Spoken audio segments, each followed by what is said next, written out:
이 개송이 설해진 배경에는 이와 같은 이야기가 있다. 부처님께서 제타와나 정사에 계시던 때였다. 사와티에 사는 한 훌륭한 가문의 어느 젊은이가 출가하여 구족계를 받고 띠싸라고 불리는 스님이 되었다. 훗날 그 띠싸 장로가 어느 지방의 승원에서 안거를 보내는 동안 거친 옷감을 공양받았다. 안거가 끝나자 그는 옷감을 가지고 집으로 가서 누이에게 맡겼다.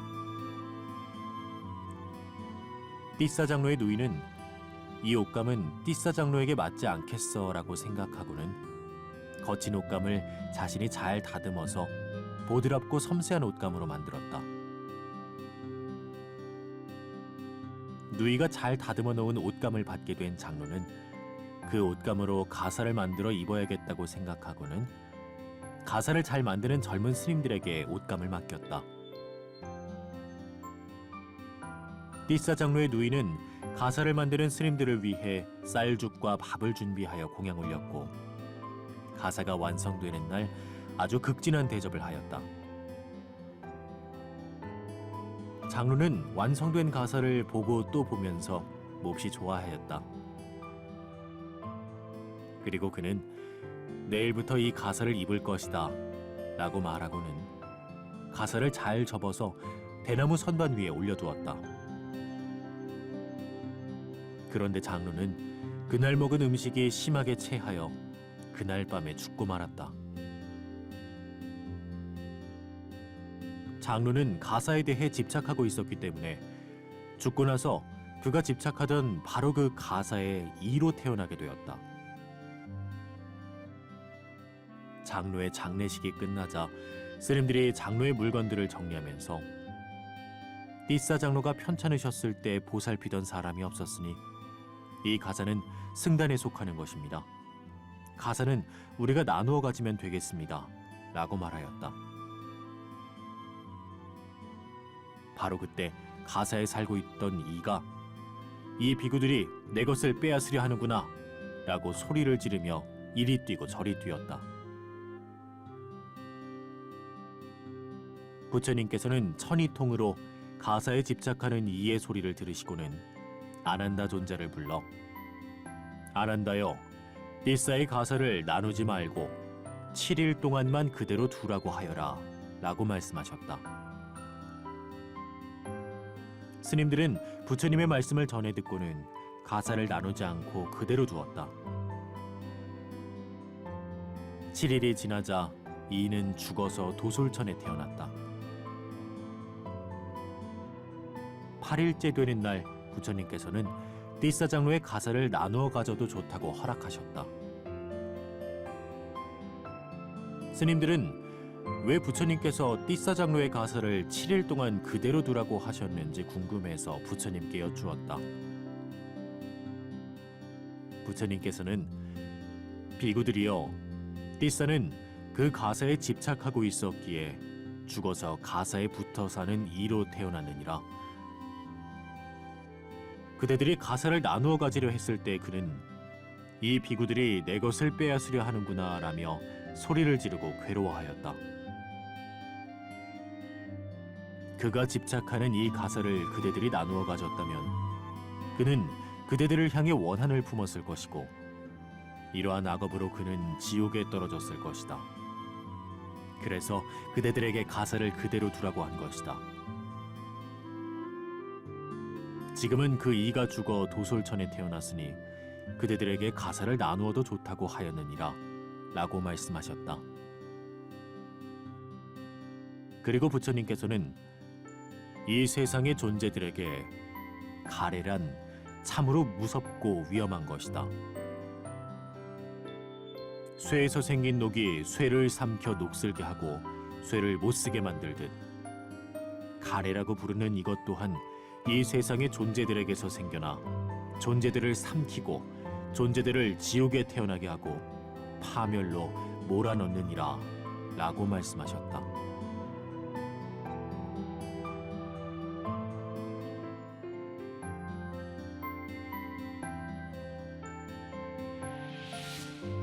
그리고 부처님께서 이 개송을 설하셨다. 쇠에서 생긴 녹이 쇠에서 생겨 쇠를 삼켜버리듯 악행을 저지르는 자의 악행이 그를 비참한 내생으로 이끈다.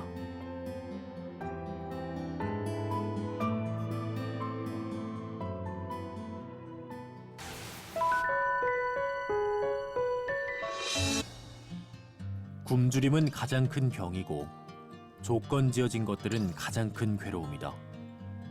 이것을 있는 그대로 알고 나면 열반이 가장 큰 즐거움이다. 이 개송이 설해진 배경에는 이와 같은 이야기가 있다. 부처님께서 제따와나 정사에 계시던 때였다. 어느 날 부처님께서 세상을 둘러보시다가 알라위 지방의 한 가난한 농부가 예류과를 성취할 시기가 되었음을 아셨다.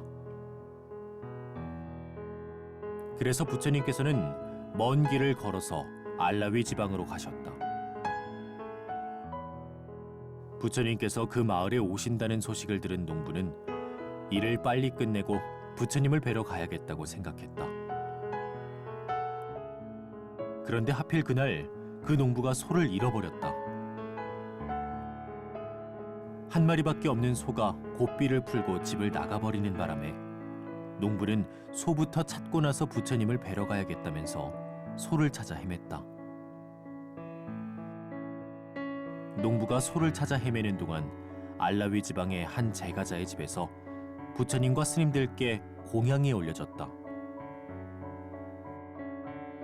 공양이 끝난 후에 사람들은 부처님의 설법을 기다렸지만 부처님께서는 침묵을 지키신 채 농부를 기다리셨다. 농부는 간신히 소를 찾아 마구간에 메어놓고는 부처님이 계신 곳으로 급하게 달려와 맨 뒤에 자리를 잡고 조용히 앉았다. 그런데 농부는 너무나 피곤했고 배가 고팠다. 그것을 바로 아신 부처님께서는 집주인에게 제가자여, 혹시 공양을 올리고 남은 음식이 있는가? 만약 남은 음식이 있다면 이 농부에게 줄 수 있겠는가? 라고 부탁하셨다. 농부가 집주인에게 받은 음식을 다 먹고 배가 차서 마음이 편안해지자 부처님께서는 설법을 시작하셨다.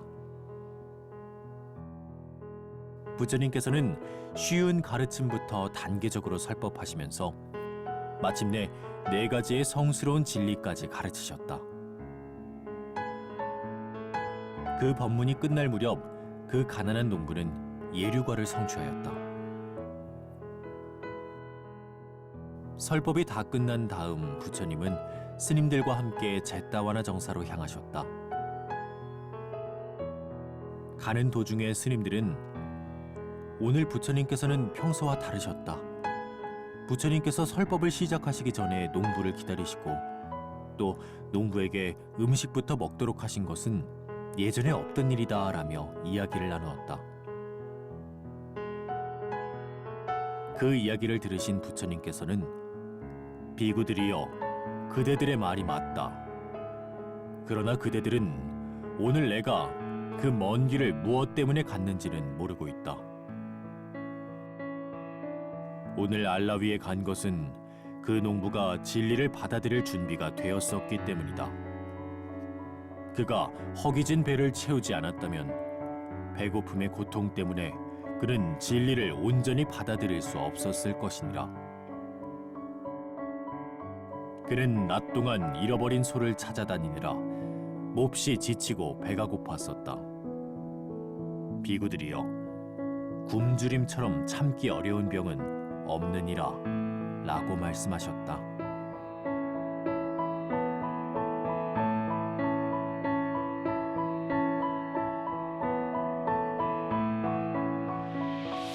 그리고 부처님께서 이 개송을 설하셨다. 굶주림은 가장 큰 병이고 조건 지어진 것들은 가장 큰 괴로움이다. 이것을 있는 그대로 알고 나면 열반이 가장 큰 즐거움이다.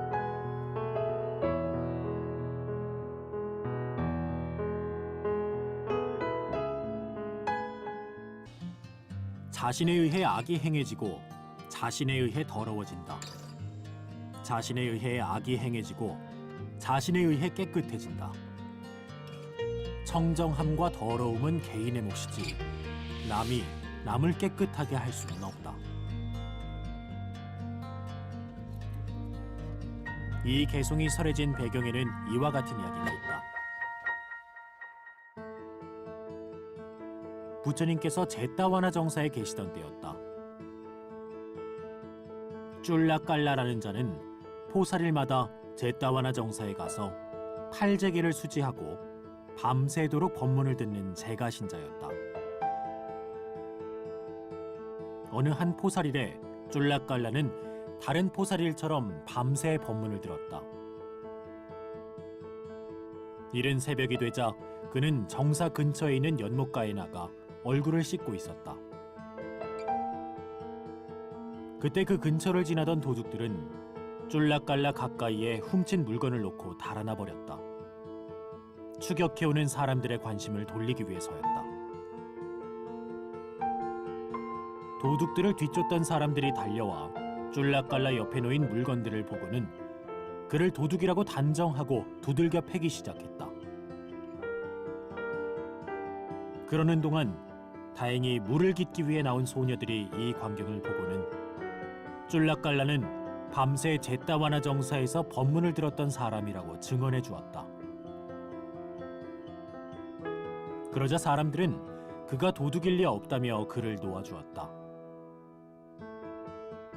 이 모든 이야기를 들으신 부처님께서는 쫄라깔라에게 이렇게 말씀하셨다. 그런 위험으로부터 그대를 도운 것은 소녀들의 증언 때문만은 아니니라. 그대는 실제로 남의 것을 훔치지 않았기 때문에 죄가 없느니라. 죄가 없다는 그 사실이 그대를 그런 위험으로부터 도운 것이니라. 이처럼 자신의 선한 행위는 자신을 돕는다. 악을 행하는 자는 지옥으로 가고 선을 행하는 자는 천상에 태어나거나 열반을 얻게 되느니라.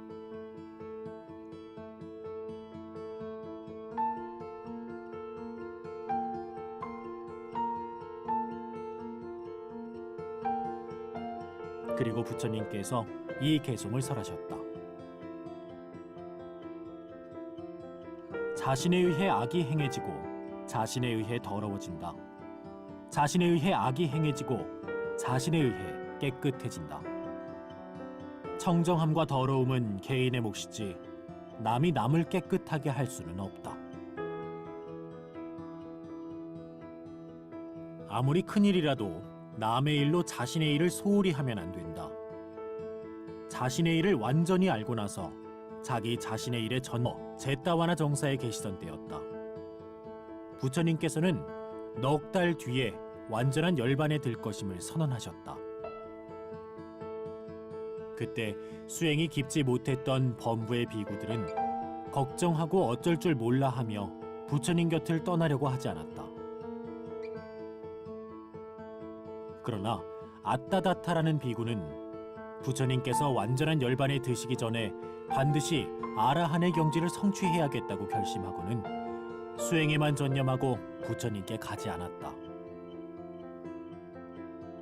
다른 비구들은 그런 아따다타 비구의 마음을 이해하지 못하고 그를 부처님께 데리고 가서 이렇게 말씀드렸다. 부처님이시여, 이 비구는 부처님을 진심으로 사랑하거나 존경하지 않는 것 같습니다. 그는 자신의 일만 할 뿐입니다.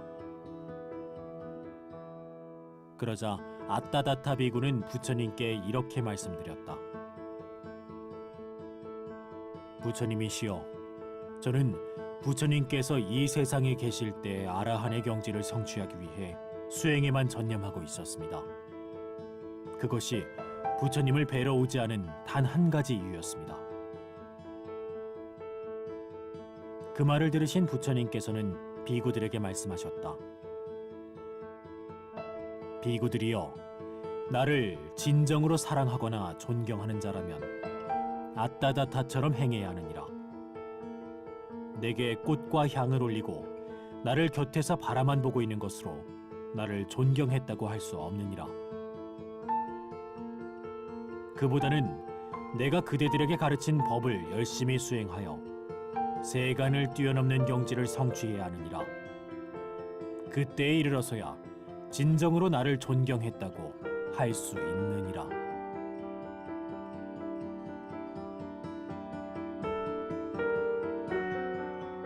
피안 가는 길의 장.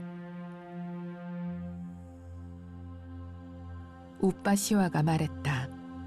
삭겨요. 저는 의지함이 없이 혼자서 큰 홍수를 건널 수가 없습니다. 온전한 통찰을 가진 분이여, 제가 의지해서 이 홍수를 건널 수 있도록 의지처를 말씀해 주십시오. 우빠시와, 아무것도 없는 경지를 살피면서 마음 집중에 머물고 없다에 의지하여 홍수를 건너시오. 감각적 쾌락을 버리고 의혹에서 벗어나 가래의 소멸을 밤낮으로 생각하시오. 우빠시와가 말했다. 모든 감각적 쾌락에 대한 욕망에서 벗어나 아무것도 없는 경지에 의존하여 다른 모든 것을 버리고 지각으로부터 위없는 해탈로 해탈한 사람. 그는 윤회의 대상이 되지 않고 거기에 머물 수 있습니까? 우빠시와, 모든 감각적 쾌락에 대한 욕망에서 벗어나 아무것도 없는 경지에 의존하여 모든 것을 버리고 지각으로부터 위없는 해탈로 해탈한 사람. 그는 윤회의 대상이 되지 않고 거기에 머물 수 있을 것이요. 온전한 통찰을 가진 분이여, 만일 그가 윤회의 대상이 되지 않고 많은 세월 동안 거기에 머문다면, 만일 그곳에서 해탈하여 고요하게 된다면 이런 사람에게 식별이 있는 겁니까? 우빠시와여, 마치 바람의 힘에 의해 펄럭거린 불꽃은 꺼져서 더 이상 불꽃으로 헤아려지지 않듯이 몸과 마음에서 해탈한 성자는 소멸되어 더 이상 헤아려지지 않습니다. 그는 소멸해버려 존재하지 않는 것입니까? 또는 온전히 영원한 것입니까? 성자시여, 이것을 제게 잘 설명해 주십시오. 이처럼 참으로 당신은 이 가르침을 잘 아시기 때문입니다. 우빠시와여, 소멸해버린 사람에게는 그를 헤아릴 방도가 없소. 그들이 말할 수 있는 것은 그에게는 없소. 모든 현상들이 끊어지면 모든 언어의 길도 또한 끊어져 버립니다.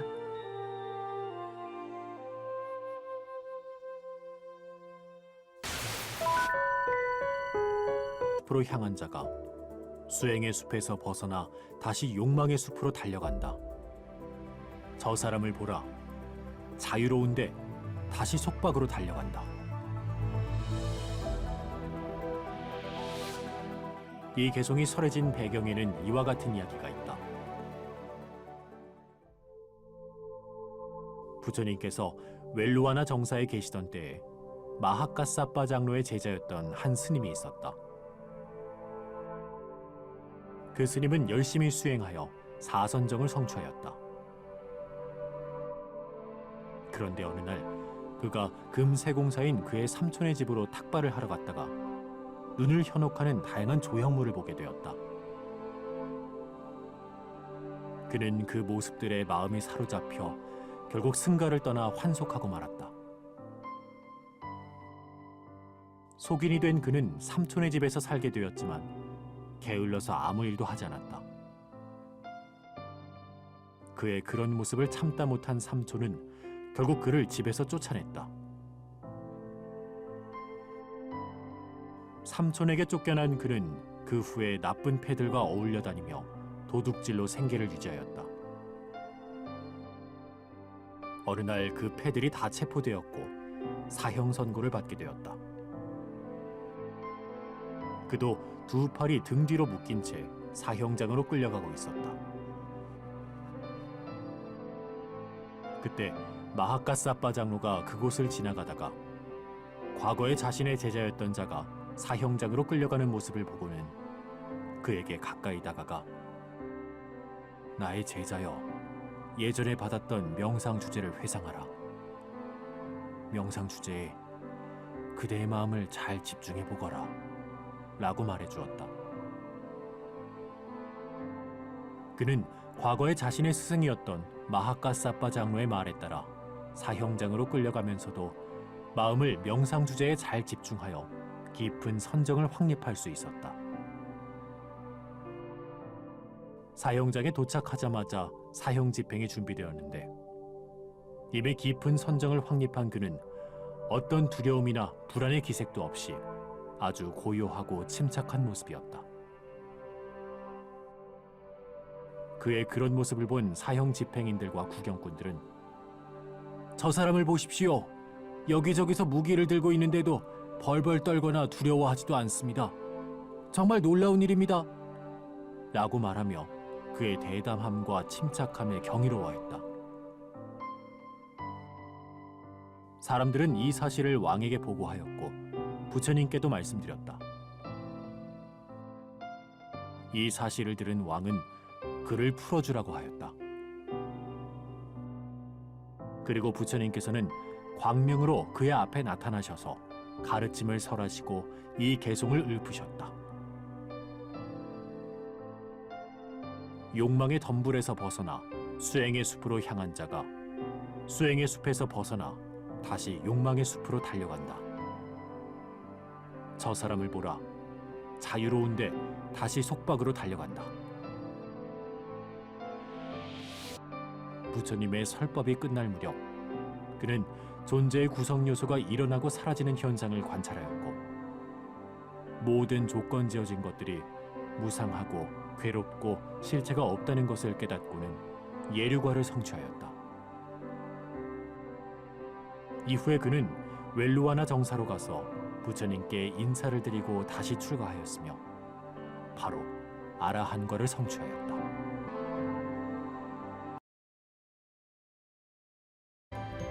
자뚜까니, 감각적 쾌락에 대한 탐욕을 몰아내시오.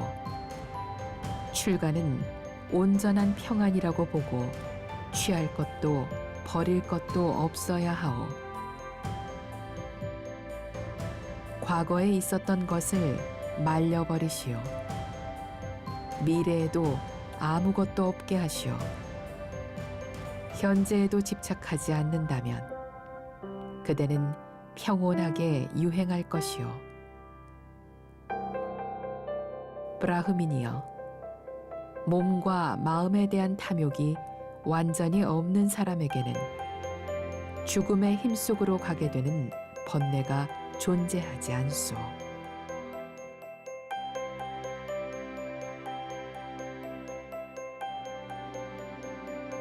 빙기아가 말했다. 나는 늙고 쇠약하고 안색은 바랬습니다. 눈도 선명치 않고 귀도 좋지 않습니다.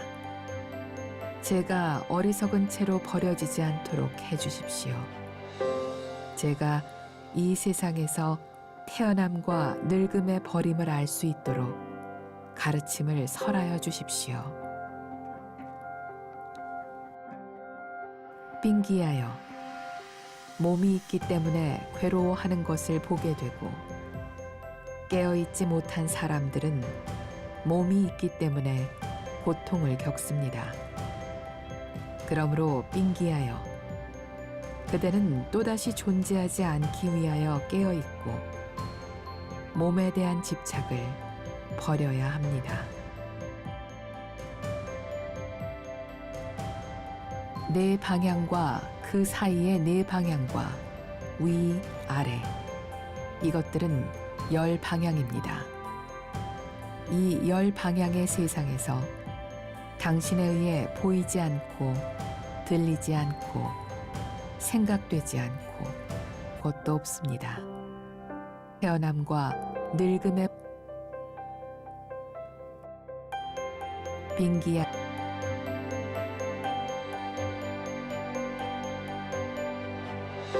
이 홍수를 건널 수 있도록 의지처를 말씀해 주십시오.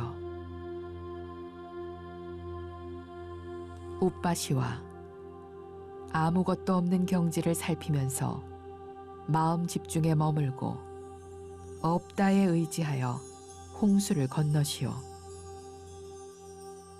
감각적 쾌락을 버리고 의혹에서 벗어나 가래의 소멸을 밤낮으로 생각하시오. 우빠시와가 말했다. 모든 감각적 쾌락에 대한 욕망에서 벗어나 아무것도 없는 경지에 의존하여 다른 모든 것을 버리고 지각으로부터 위없는 해탈로 해탈한 사람.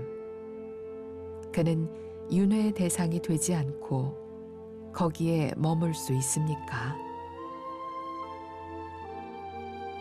우빠시와 모든 감각적 쾌락에 대한 욕망에서 벗어나 아무것도 없는 경지에 의존하여 모든 것을 버리고 지각으로부터 위없는 해탈로 해탈한 사람.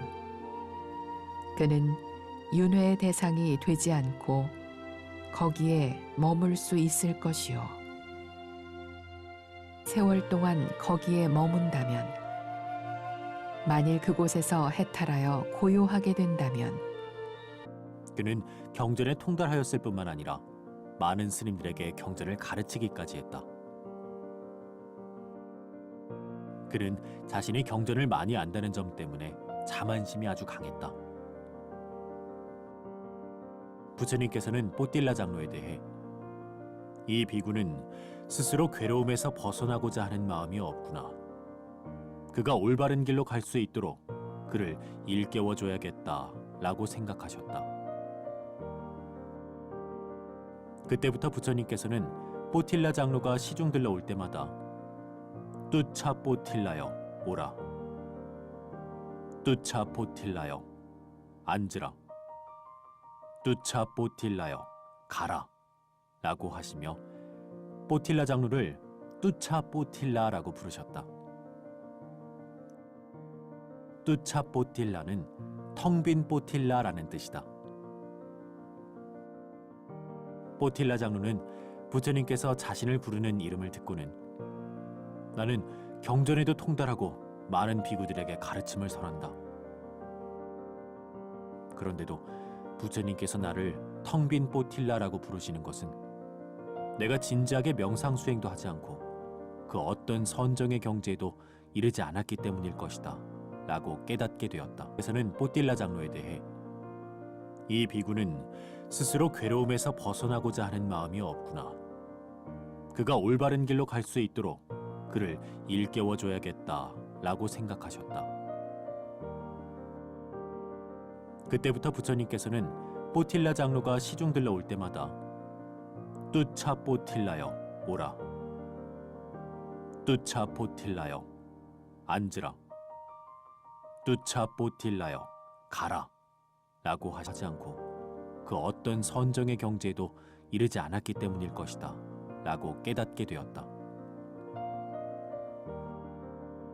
그래서 뽀틸라 장로는 어느 누구에게도 알리지 않고 제따와나 정사로부터 120요자나 떨어진 숲속 사원으로 향했다. 그 사원에는 30명의 스님들이 지내고 있었다. 맨 먼저 그는 그 사원의 최고 장로를 찾아가 존자시여 저의 의지처가 되어 주십시오 라고 말하였다. 그러자 최고 장로는 뽀틸라 장로에게 존자시여 무슨 말씀이십니까? 오히려 저희가 존자님으로부터 배워야 합니다. 라고 말하였다. 사실 그 사원에 머물고 있던 30명의 스님들은 모두 아라한의 경지에 이른 분들이었기에 뽀틸라 장로에게 수행 지도를 할 수 있었다.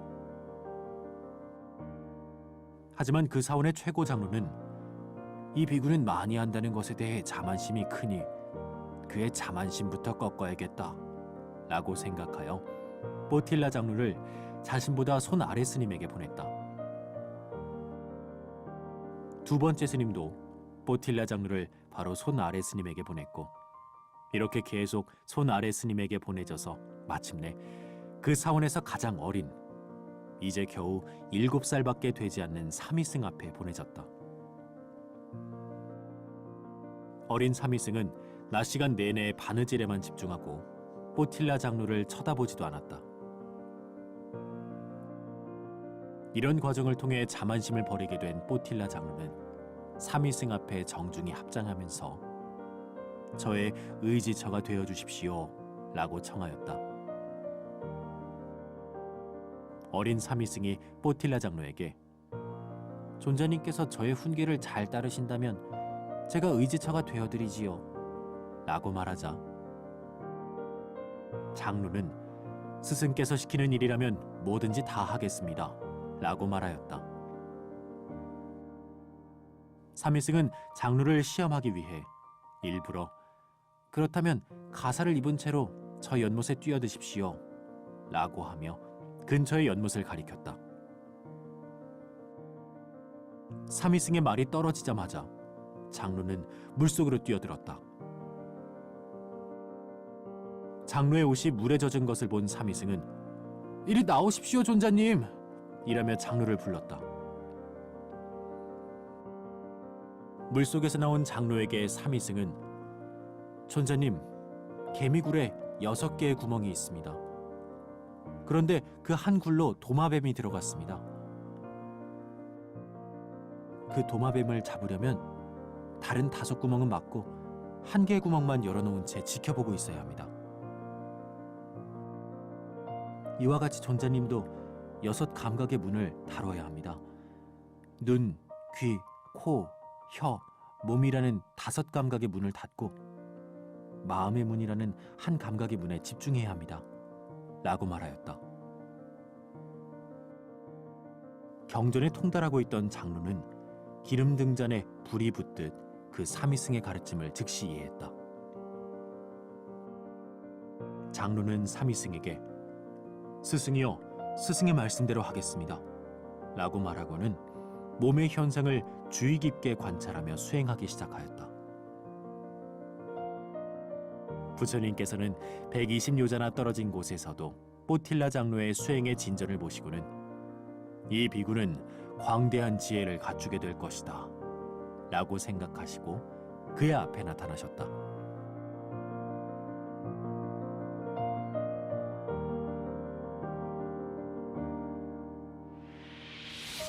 그리고 부처님께서 이 개송을 설하셨다. 실로 명상에서 지혜가 생기고 명상하지 않으면 지혜는 사라진다.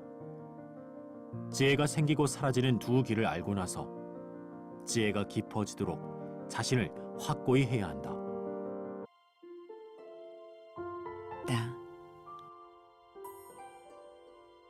대왕이여, 5가지 장애가 모두 사라졌음을 관하고 희열이 생긴 출가 수행자는 몸이 가볍고 편안합니다. 몸이 가볍고 편안해진 이는 즐거움을 느끼고 즐거운 이의 마음은 삼매듭니다. 그는 감각적 욕망들과 마음을 산란하게 하는 해로운 법들을 완전히 여윈 뒤 생각과 사유를 갖추고 멀리 여위어서 생겨나는 희열과 즐거움으로 가득한 첫 번째 선정을 성취합니다. 여임에서 생겨나는 희열과 즐거움으로 몸을 흠뻑 적시고 충만하게 합니다. 그리하여 온몸 구석구석 여임에서 생겨나는 희열과 즐거움이 스며들지 않는 곳이 없도록 합니다.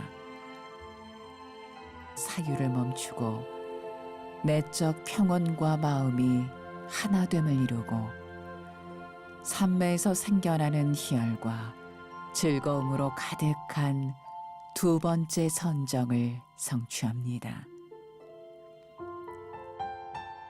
삼매에서 생겨나는 희열과 즐거움으로 몸을 흠뻑 적시고 충만하게 합니다.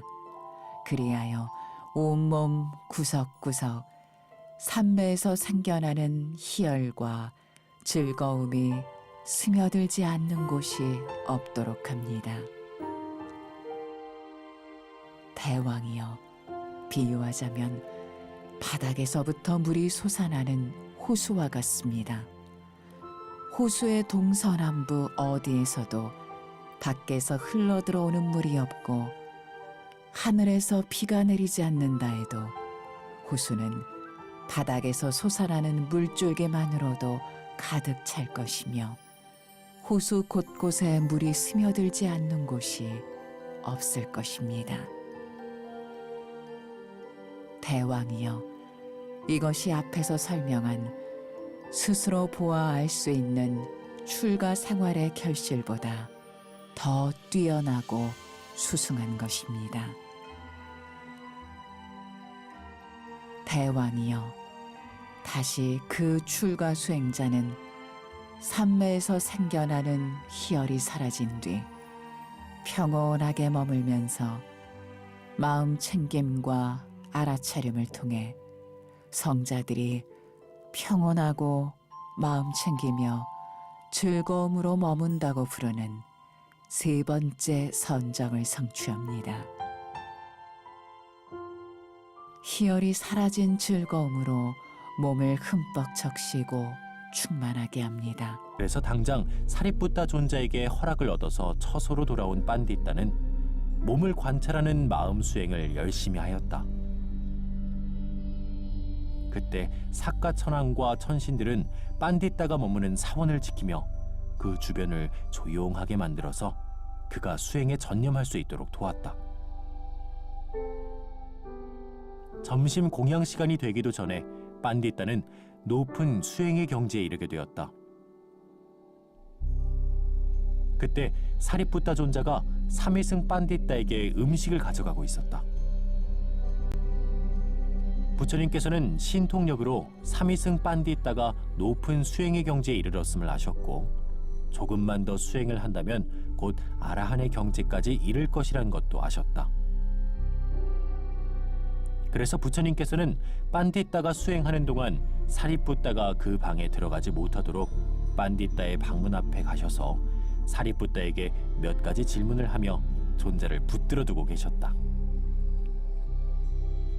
그 사이에 삼위승 빤디따는 아라한의 경지에 도달하였다. 출가하여 삼위승이 된 지 8일 만에 아라한이 된 것이다. 이 일에 대해 부처님께서는 비구들에게 이렇게 말씀하셨다. 누구든지 법에 대해 열심히 수행하면 심지어 사카천왕과 천신들까지 그를 보호해준다. 나 또한 문 앞에서 사리뿌따를 붙들어 두어 삼위승 빤디따가 방해받지 않도록 하였다. 삼위승 빤디따는 농부들이 논에 물을 대는 것과 화살 만드는 자들이 화살을 곧게 펴는 것과 목수들이 나무를 다듬어 필요한 것으로 만드는 것을 보고는 자신의 마음을 다스리고 법에 대한 수행을 하였다. 이제 그는 아라한이 되었느니라.